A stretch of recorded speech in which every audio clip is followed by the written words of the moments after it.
Welcome to Meet the Press Now. I'm Gabe Gutierrez in Washington, where we're tracking breaking news amid the intensifying fallout facing the Democratic Senate candidate in Maine, Graham Platner.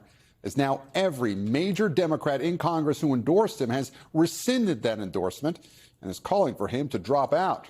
It all comes after his former girlfriend, Jenny Rassicot, publicly came forward with allegations that Platner raped her in 2021. Platner denied the allegations of non-consensual behavior in a video released on X yesterday, as Rassicot detailed the alleged assault in an interview on CNN. Did Graham Platner rape you? By definition, yes. Absolutely. Because he had non-consensual sex with you? Yeah. Forced himself on you? Mm-hmm. Even after you had told him no and fought him off? Yeah. He violated multiple layers of consent that night by coming into my home when I asked him not to, and by advancing on me when I told him not to, and furthermore, another incident that I had told him not to do. And with protection. Yeah. Rassicot also addressing why she chose to speak out now. There are going to be people, maybe even his campaign, certainly his supporters, who say this is politically motivated. What would you say to that? I couldn't disagree more.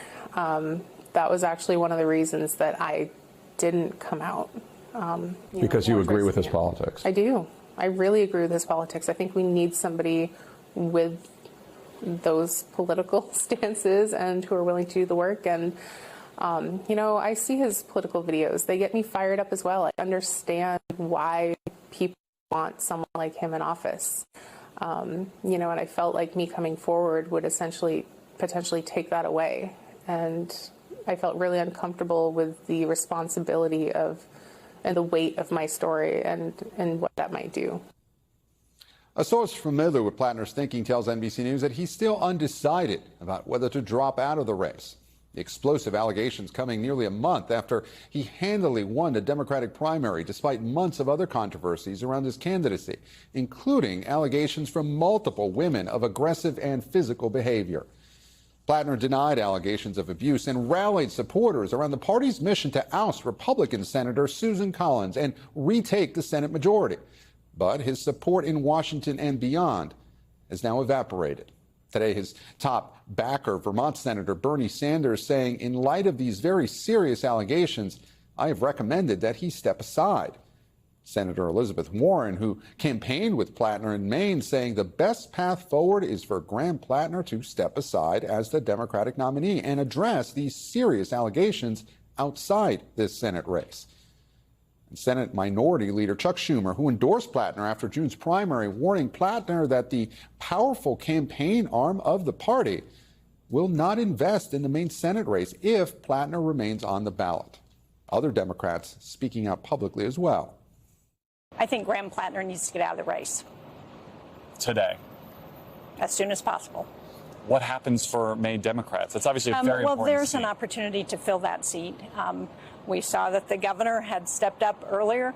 I think there are other potential candidates, and the sooner that he gets out, the sooner we can fill the seat. These allegations are serious, they're credible, they're unacceptable. The Maine Democratic Party has called for him to withdraw. I agree. I'm not a voter in Maine, but I won't support Graham Platner going forward. Well, my focus has been on my race in North Carolina, but this goes beyond politics. These are disturbing allegations, and I believe that he should drop out of this race. Today, NBC News was on the ground in Maine, talking to voters about their reaction to the allegations. While he's an attractive candidate, he has been stumbling repeatedly. Do you think he should drop out of the race? I do. I would tell him, nice try, buddy, but get out. You're carrying too much baggage. You're going to cost the election. Do you feel like at this point he should drop out of the race?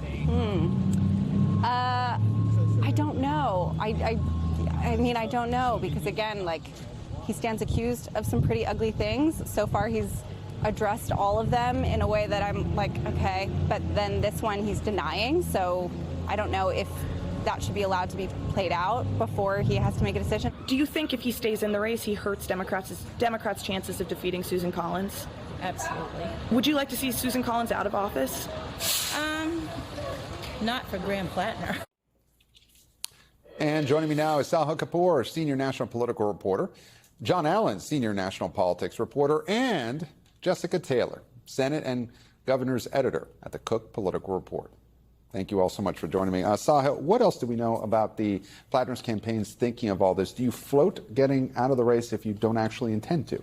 Not usually, no. It's been more than 24 hours since Graham Platner cracked open the door to potentially getting out of the race, and we don't have an announcement. What is he waiting for? Since then, he has been bleeding support left and right from the party. Pretty much all of his prominent endorsers have fled, and we have a brand new article published just moments ago that I worked on with our colleagues Mel Zanona, Brennan Leach, and Bridget Bowman. And one of the things we report in there is that as of this morning, Platner was undecided on whether to get out. And one of the things he's considering is that he wants a replacement who shares his vision and values. In his view, he didn't fight all this way and take this anti-establishment route for this progressive set of values and vision that he cares about to drop out and have an establishment candidate take his place. So that's one of the things that he's considering. So he feels he has leverage here still.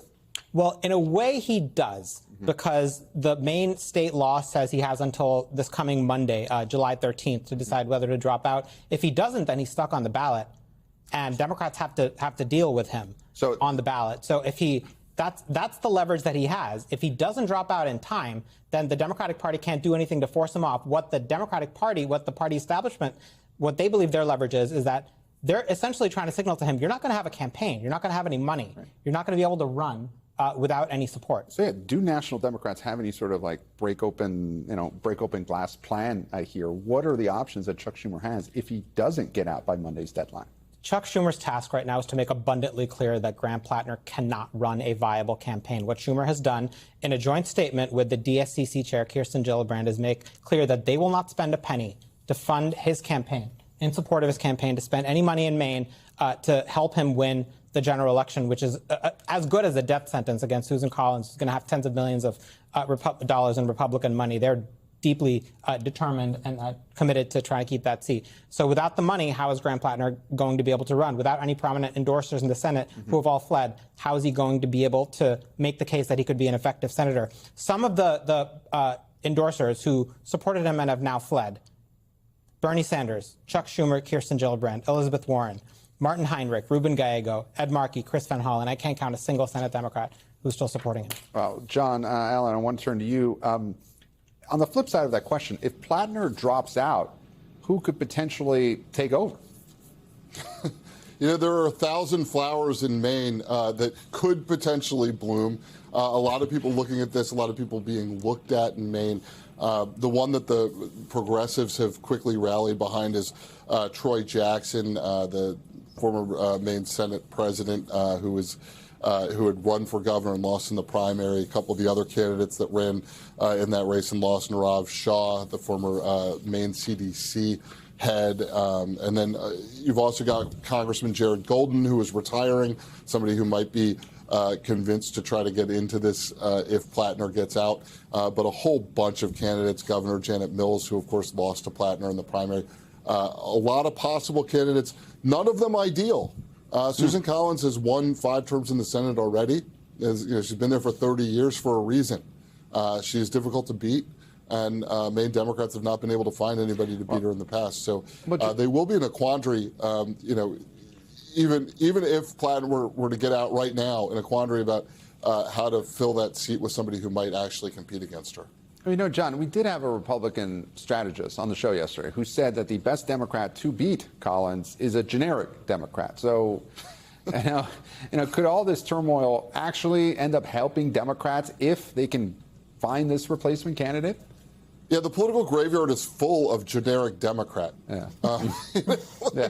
Yeah, there is no such thing, and to the extent that somebody is a generic Democrat, they often lose because they have not offered something to the voters that the voters want. I think one of the things that was popular about Platner, and you hear this from the people behind him, who are looking for a new candidate now, is that they liked the platform, the policies that he was pushing. I'm not sure that Maine does as a whole like that, but you would think that in this era that you're going to have to find a candidate with some energy, with something that makes them tick them, something that connects them to the voters. This is, a pipe dream of consultants that you can find candidates who are going to just run fine and not be the other candidate and win. Sometimes that works, occasionally it works.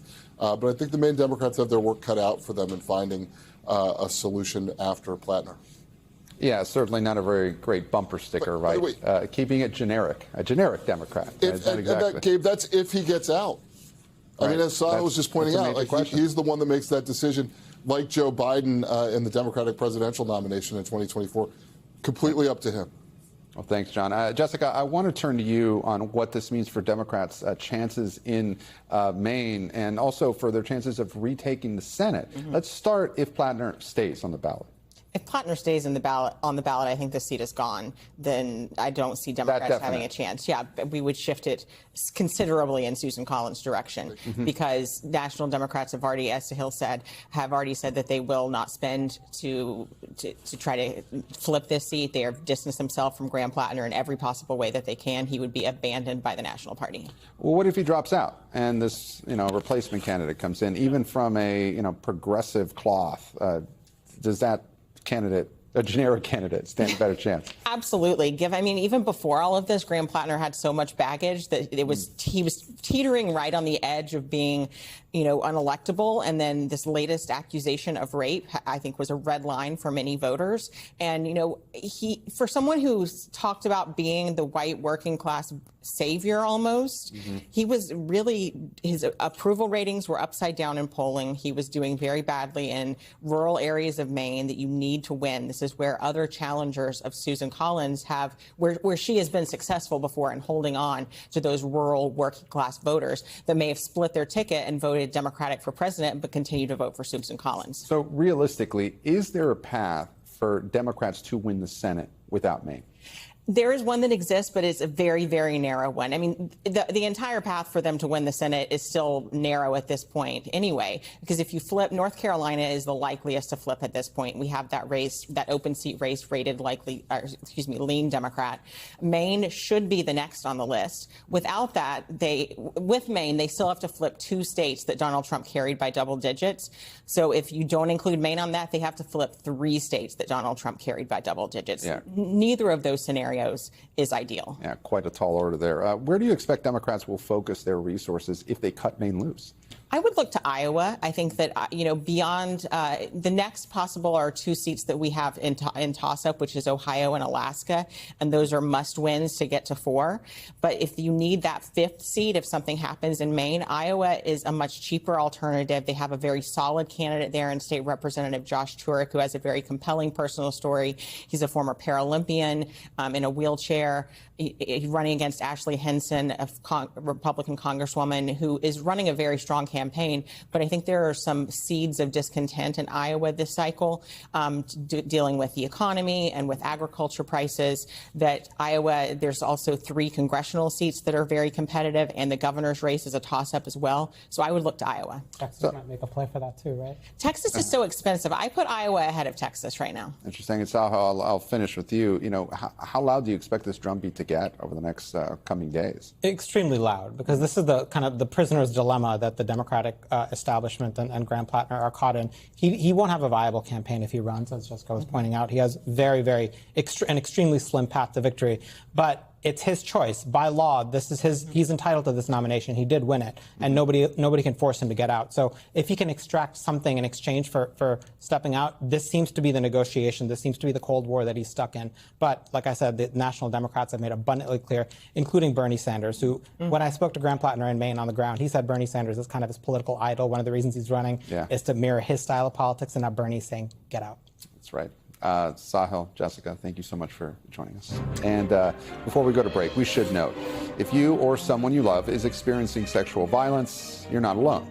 Call the number on your screen now. That's 1-800-656-4673, or visit RAIN.org to connect with a trained professional. Help is out there. And coming up, we're digging deeper into the Democratic Party's scramble in Maine. As Platner's embattled candidacy threatens to upend the party's midterm strategy, top House Democrat from a battleground state responds. Plus, Iran launches a new volley of attacks on ships in the Strait of Hormuz using drones and high-speed missiles as President Trump meets with NATO leaders. We are live in Turkey covering that summit and the latest out of the Middle East. You're watching Meet the Press Now. Stay with us.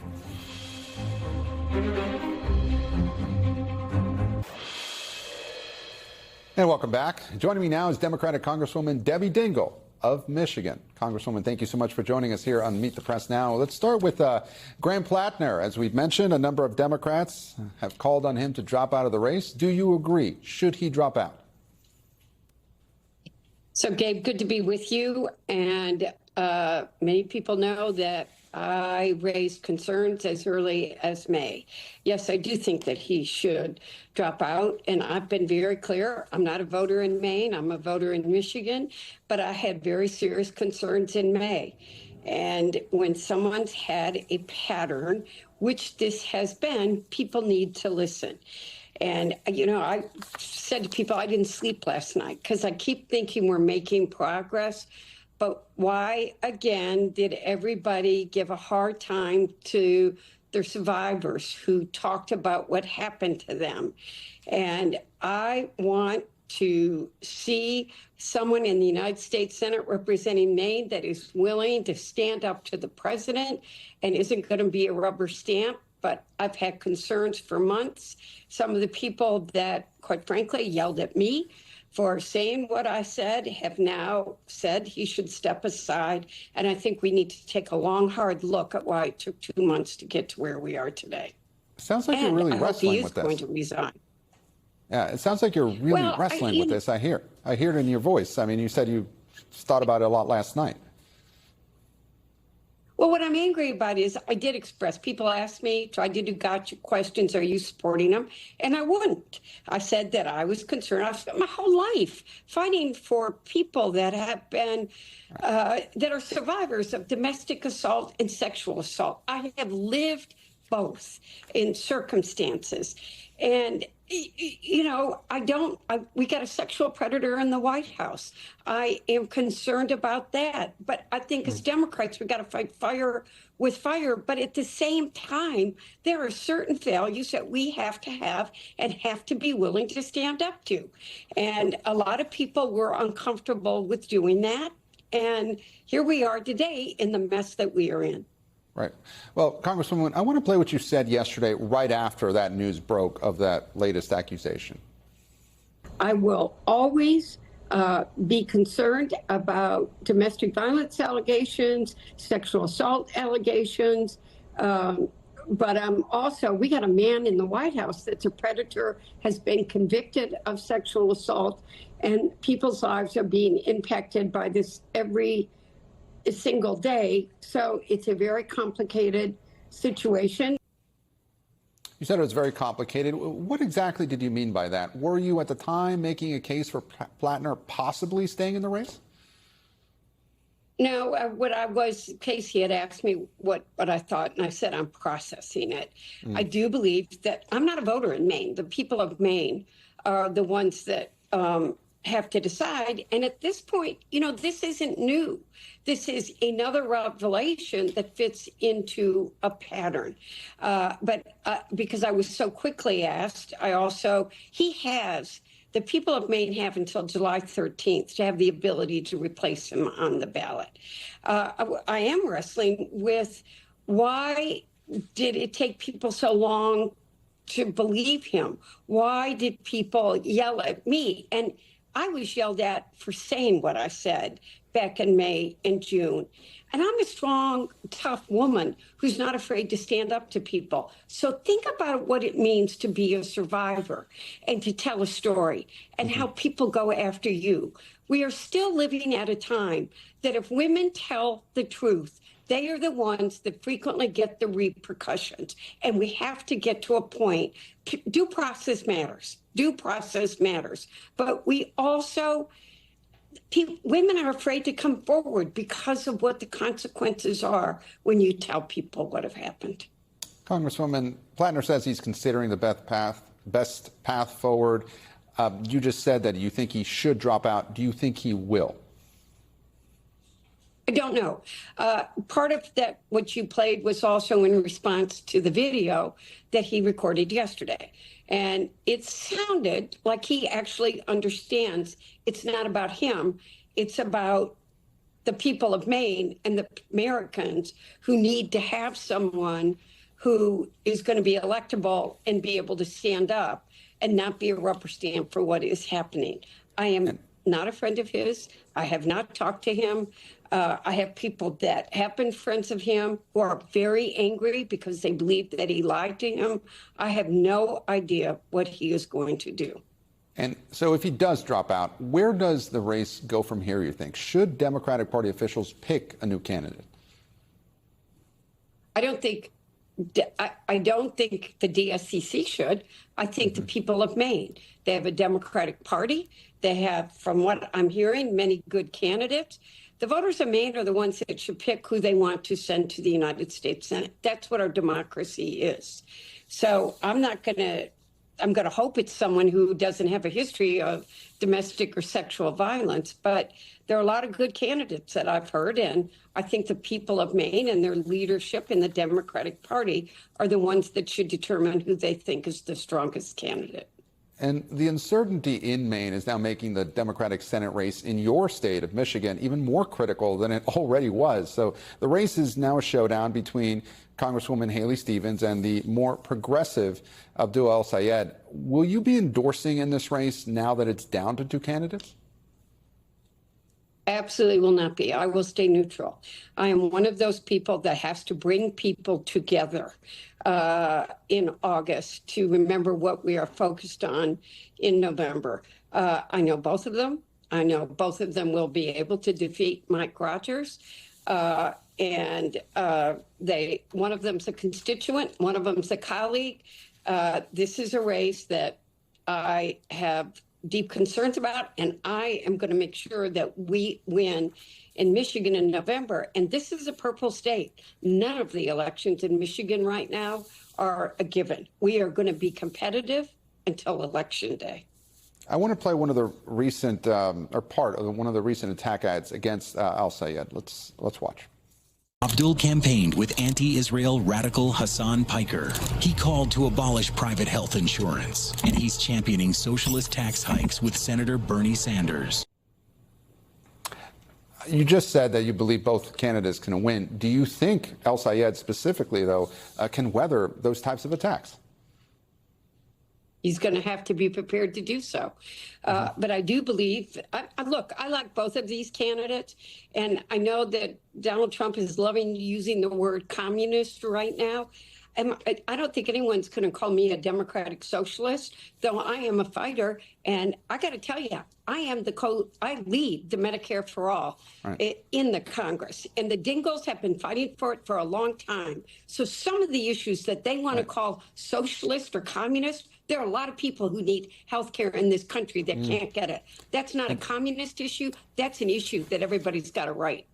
And Congresswoman, to that point, do you welcome these Democratic Socialist candidates who we've seen win in New York and Colorado into the party? Do you welcome them into the party and the Congressional Progressive Caucus, which you, of course, helped lead?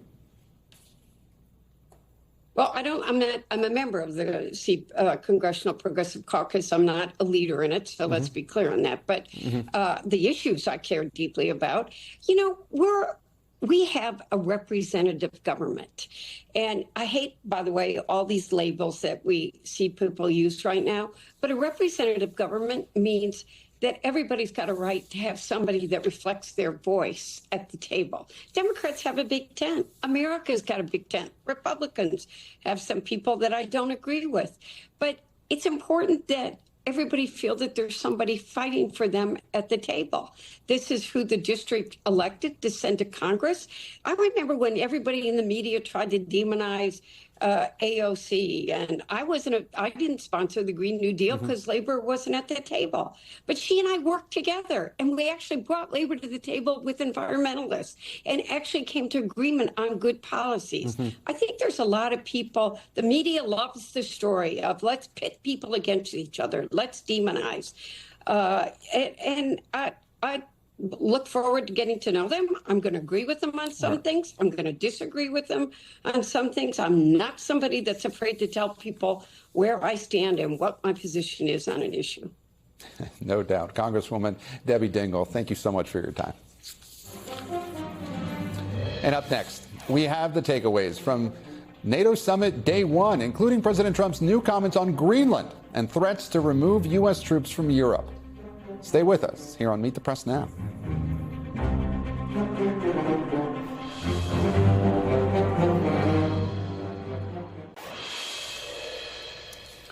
And welcome back. Turning now to some new developments tied to the renewed tensions between the U.S. and Iran. A U.S. official tells NBC News that the U.S. has revoked the general license that has authorized the sale of Iranian oil. That license had been part of the interim deal to end the war with Iran, and it comes after U.S. officials say Iran struck 3 ships near the Strait of Hormuz. And this all comes as President Trump arrives in Turkey, which borders Iran, for a 2-day NATO summit. The president beginning that trip by meeting with Turkish President Erdogan, where he vowed to lift U.S. sanctions on Turkey, accused other NATO allies of failing to assist with the war in Iran, and threatened to pull U.S. troops from Europe. It's a big thing, but we weren't treated well because we did something in Iran. We don't need anybody's help. I didn't even want their help, but before I asked, they said they wouldn't be there. And we've invested trillions of dollars in NATO. Why? To protect European countries and others, Canada, etc., but to protect people, countries from, generally speaking, it used to be the Soviet Union, now it's Russia. And I say that's fine, but you would think that they'd be very willing to do something to help us. And they really weren't. In the case of the United Kingdom, the Prime Minister, I guess he's no longer there. And NBC News White House correspondent Monica Alba joins me now from Ankara, Turkey. Also with me is NBC News senior national security correspondent Courtney Kube. Thank you both for joining me. Monica, I want to get to you first. We'll get to the latest developments there in Turkey in just a moment, but I do want to start with that news on Iran. How significant is the revocation of that license allowing the sale of Iranian oil, and is this a response to these recent attacks by Tehran? Yeah, it does appear to be, Gabe, and obviously with the president here in Turkey, in the region, it is perhaps one of the only options that he can choose right now that sends this pretty strong message economically, though he continues to say whenever he's asked that he hasn't taken the idea of resuming potentially major combat military options off the table. He says that if a final deal cannot be reached, that the U.S. will still finish this, quote, the hard way. But the fact that this waiver, which was put in place for 60 days after there was that diplomatic breakthrough with the Memorandum of Understanding, has now been revoked, I do think is significant, given that back then this was something that Treasury Secretary Scott Bessent said basically the U.S. was doing in good faith because they had felt that enough progress was made on negotiations with Iran, and so they were going to give them this boost economically to be able to sell their oil again. So this likely will be met with a lot of anger from the Iranian side of things, and then of course there could be the potential for an escalation. And again, just with the president here in Turkey right now, as you noted, which borders Iran and where tensions already are flaring, that could be a significant development, but one that I think is meant to kind of add to the economic pressure. Remember that it hasn't just been Operation Epic Fury, but Operation Economic Fury, and this is part of that strategy from the administration, Gabe. And Monica, turning now to NATO, the president threatened to pull American troops from Europe. I know there's been talk about this before, but was this just bluster, or is there any indication that he's going to make good on that threat? Well, there's an actual review underway on force posture from the Pentagon. We know that that's going to be ongoing for several months to see whether the U.S. actually is going to remove additional troops and U.S. forces from Europe. We know already that they reduced the posture in Germany by about 5,000 troops, and it is possible that in other countries that could happen as well. But remember that the president, Gabe, even said that he was considering withdrawing the U.S. from NATO overall. That's obviously not the case, or not what he is going to do here by participating in this summit, even though the rhetoric is a little bit more intense, which is, again, what we've seen when he discusses troop withdrawal. So it's something that he has threatened. It's unclear whether he's actually going to follow through on it beyond what he's done so far. And, Monica, what's been the reaction to the president's announcement that the U.S. would lift sanctions on Turkey? And the president also said that he was considering a sale of F-35 fighter jets to Turkey. How is that sitting with U.S. allies?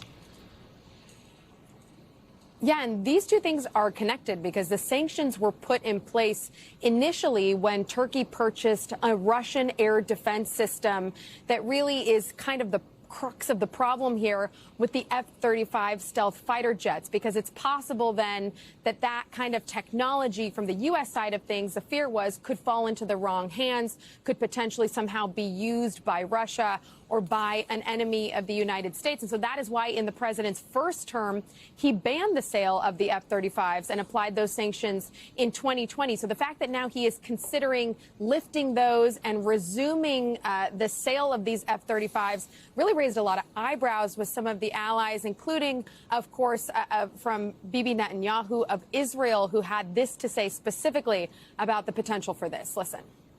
Well, as I said, it would destroy the power balance in the Middle East because Turkey, I think, has aggressive aspirations. So this is not a force for peace and stability. And if you give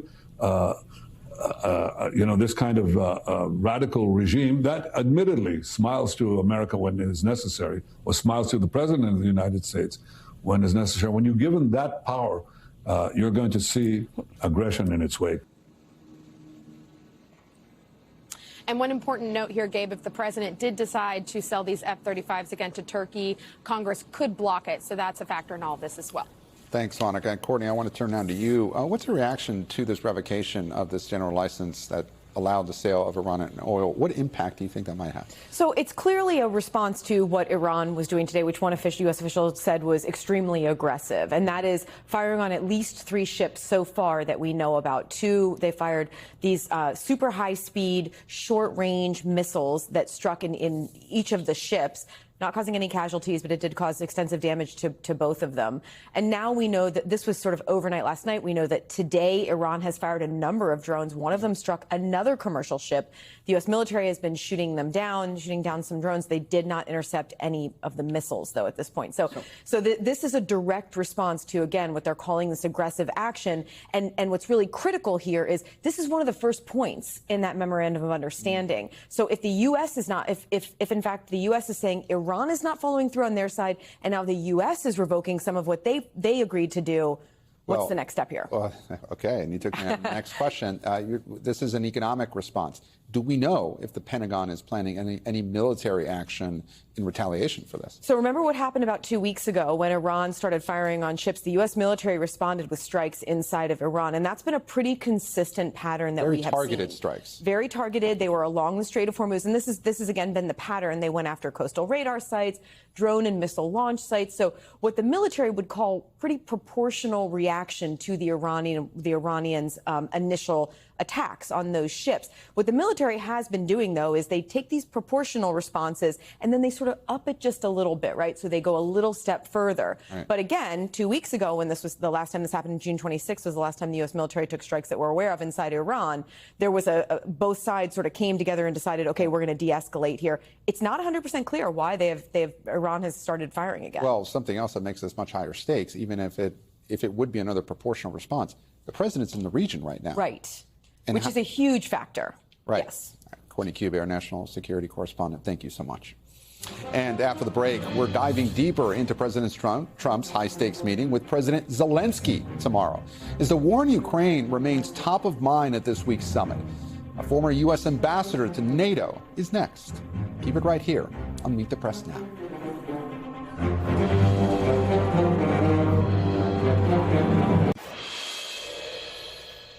Welcome back. As we noted earlier, President Trump is set to meet tomorrow with Ukrainian President Zelenskyy. The Ukrainian leader telling reporters today that he'll ask Trump for badly needed air defenses to fight Russia.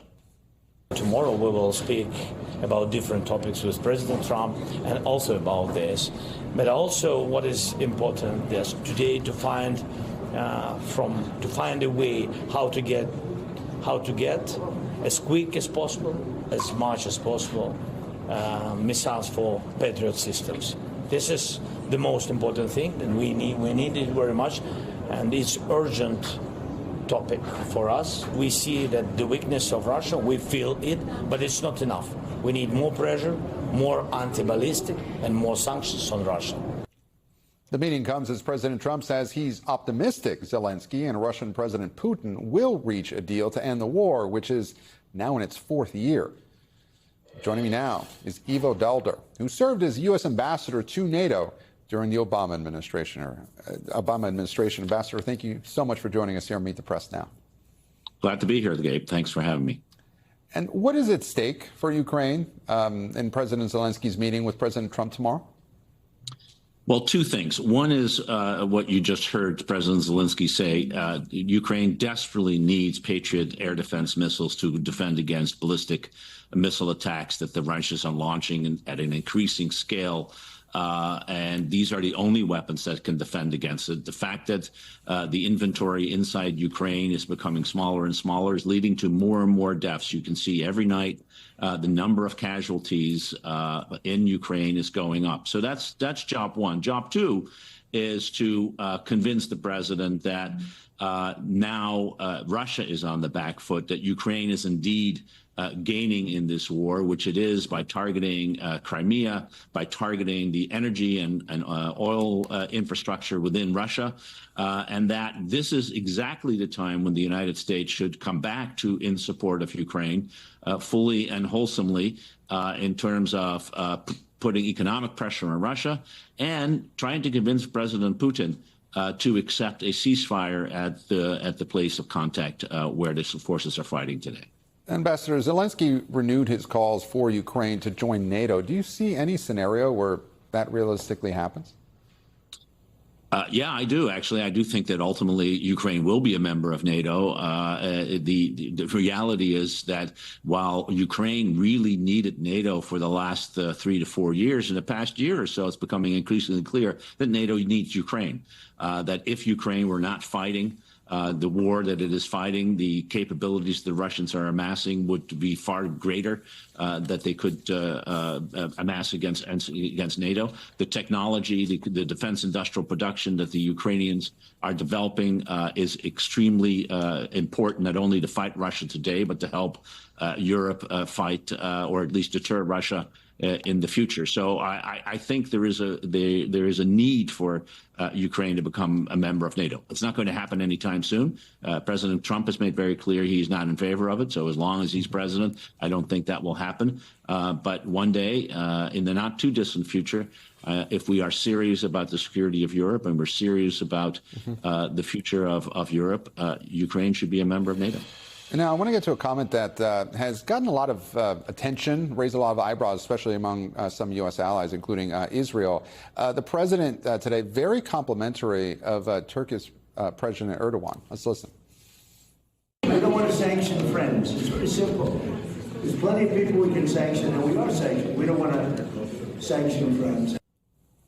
We don't want to sanction friends. Ambassador, is Erdogan a friend of the United States? Well, Erdogan is the president of a country that is an ally of the United States. It's indeed, it is a NATO ally, so to that extent it is. But it's also, he's also a leader who has increasingly ruled through dictatorial and authoritarian means. He has arrested the opposition leader, put him in jail on trumped-up charges. He has gone after the opposition a whole variety of ways. He's put more journalists in jail than anyone else. And so if he is Donald Trump's friend, I'm not sure he's a friend of the United States if we still care about what it means to be an open and democratic society. In that, Erdogan is clearly falling short. And Ambassador, President Trump today also renewed his desire to acquire Greenland. Let's listen to that. It was Greenland that, and it continues to be, that should be controlled by the United States, not by Denmark. And when they wouldn't go along with it, and with all the money we spend to help them with Russia, and we don't have to spend any money, we could remove all of our soldiers out of Europe. Because as you probably noticed, Europe's a very different place than it was 20 years ago. A lot different, much different. Are you surprised that this remains on the president's radar? No, I'm not surprised. I think he has not at all changed his mind that he wants Greenland to be part of the United States. He wants to be a president who has enlarged geographically the country of the United States. The one problem I continue to have with this is the United States is obligated to defend Greenland today because it is a member of NATO and Greenland is part of NATO. And this idea that you can only defend or ensure the security of a territory that you own as opposed to a territory with which you're allied is deeply, deeply concerning, particularly if you say so at a meeting where 31 other allies are expecting you to be part of their defense. And if the only way to defend a country is to own it, we're really sending a message that we're no longer in favor of the kind of alliances that NATO has been for the last 77 years, and that's sad. Ambassador Ivo Daalder, thank you so much for your expertise. My pleasure. And still to come, politics and plot twists. We'll get the panel's take on what's already been a pivotal week in the race for Senate control. We'll be right back with more Meet the Press Now.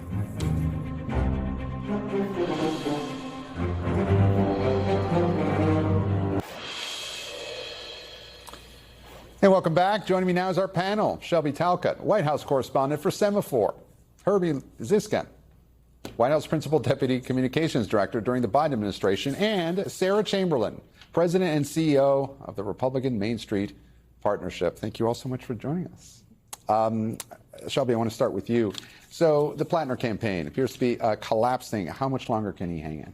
I mean, I cannot imagine that he can hang in there much longer. Democrats have been running away from him after this latest allegation. It is very clear that they want him to drop out as soon as possible, even Bernie Sanders saying as much, so that they can get somebody else in the race. And really, there is a limited time for him to be able to do that. He has hinted that he would be willing to, but we haven't heard anything from him. And so I do think it's only a matter of time before he drops out. Herbie, this isn't exactly a candidate who is without scandal. Should Democrats have jumped ship well before this primary? Yes, and this has been a really sad episode for the Democratic Party. This is someone who should have been out of this race long before this brave victim came forward yesterday. He should have been out of the race when it was discovered that he had a Nazi tattoo on his chest that he looked in the mirror every day of his adult life and kept on his chest. He should have been out of the race weeks ago when women came forward and talked about mistreatment, including physical aggression. And so I hope there's a lot of soul searching here. At the end of the day, this is a winnable race for Democrats, and it's less winnable because of the fact that Graham Platner ran and stayed in so long. Talking about soul searching, isn't it, Democratic leadership, is it possible that they just didn't want to be seen as pushing back against a progressive candidate here, where they're just, too shy in this case? I don't know that this is about leadership. I think this is about a lot of voices across the spectrum who are unwilling to stand up and speak out about something that was morally wrong, multiple things that were morally wrong, and now we're paying the price. Sarah, as this story was breaking yesterday, we spoke with another Republican strategist who said Platner, that his dropping out could potentially really help Democrats, that they were generic Democrats were polling very well against Susan Collins. Do you agree with that? I do agree with that. And actually, I'm sorry to see him go. I think he's disgusting. And I think the women should have been believed right away in the beginning. But I think he was the best candidate. If you want Susan Collins, as I do, to be reelected and hold the Senate, he would have been the best one for her to run against. So I think this is going to be interesting to see who replaces him at this point.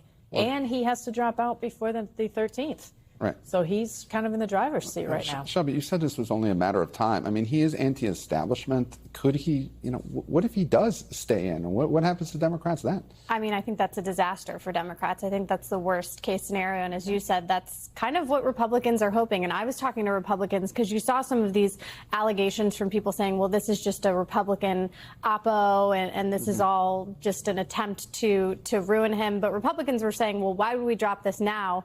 Why would we release all of this now when he still has time to drop out? And so they're clearly hoping that he stays in the race. There is a chance he does that. And that would be, I think, disastrous for Democrats, given all the allegations plus this latest one. Herbie, until these most recent allegations, we heard a lot of Democrats defending Platner, essentially saying that what he was accused of was no worse than either Ken Paxton or Donald Trump. Is that type of whataboutism, is that good for the party? What's good for the party is to speak up and say the truth. And this was someone who was not vetted.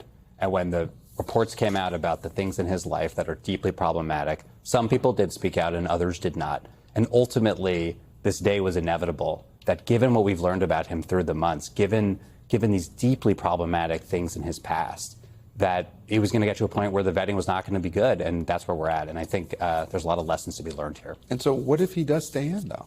He's not. You're sure of it? The die is cast. The dam is breaking, and I think he'll be gone in the next day or so. It does show, though, how this is kind of a good litmus test, right? Of politics has changed in the past 20 years, and voters, what voters will stomach to vote for their candidate has changed in 20 years. And I do think that there was a sense on the Democratic side that, okay, he might have done some bad stuff in his past, and he might have this tattoo, but like that's not enough anymore. And clearly, you know, there still is a red line that you can't cross. But the red line has shifted. I think 20 years ago, when the first allegation came out, he would have been gone. I agree with you. And Sarah, what do you think this means for the Senate map? You know, even without Maine, there is a path for Democrats here. Is there a challenge for the Republicans to just get too complacent? No, we won't get too complacent. We understand what's out there. You know, the Dan Sullivan in Alaska is kind of a problem for the Republicans. North Carolina is a problem for Republicans. Iowa is a problem now for Republicans. So there's a lot of states out there that we're getting soft in, but we will, and we do intend to keep the Senate. It's going to be very close, but we do have to keep Maine to do that. All right. Well, Shelby, I want to turn now to Senator Mitch McConnell. He's been hospitalized for 3 weeks now. His office has really not provided any update on his condition. What are you hearing from the Hill about his condition? I mean, I think there's a lot of concerns. We have heard that lawmakers have spoken to him, but I think it's really interesting that we really haven't heard much from his team, and it is a huge concern. And the big thing that I've heard from Republicans and Democrats is this specific example is emblematic of the much broader conversation that we have all been having for years now, which is the age of politicians, whether it is in Congress, whether it is in the presidency, and that clearly continues to be an issue. Well, Herbie, I want to turn to you on that. You know, Democrats have struggled with discussing their health issues in the past, age issues. Of course, you work for President Biden. Do you think political figures are entitled to privacy in situations like this? I think the McConnell team and the senator need to be very forthright about what his situation is, what his condition is, when he could come back. There's no question about it. He owes it to his constituents. He owes it to the country. He owes it to his colleagues. And look, there's votes on the NDAA. There's appropriations votes. We saw last week there could be a Supreme Court vacancy at any moment. I think ultimately his colleagues in the Senate are going to want to know what the situation is, and his team should be forthright. But, you know, Democrats before, and, you know, of course, there were a lot of accusations when it came to, you know, President Biden's age issues. Is there just a reluctance on both parties to discuss this sort of thing?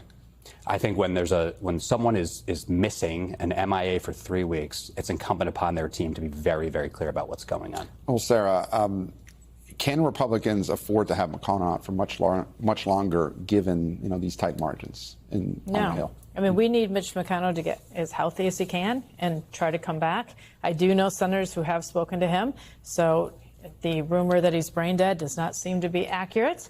But we need him back because if not, the special election in Kentucky could be a real problem. Yeah. Massey could step in, and that changes the whole dynamic there. You could get a Democrat for a few months until Andy Barr would win it in November. Yeah, Shelby, what do you think might happen if McConnell doesn't return to the Senate soon?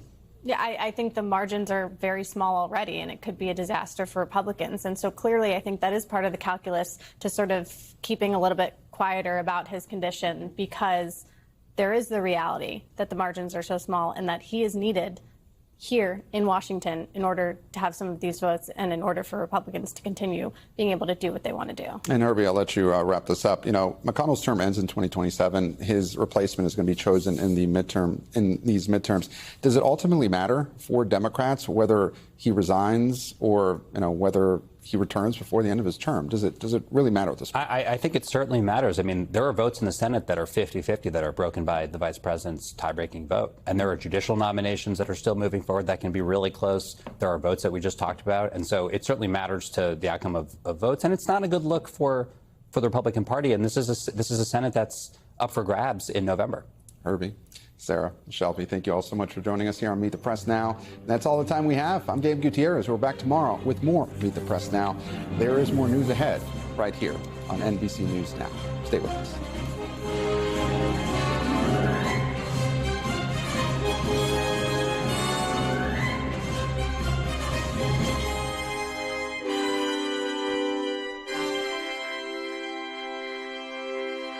We thank you for watching, and remember, stay updated on breaking news and top stories on the NBC News app or watch live on our YouTube channel.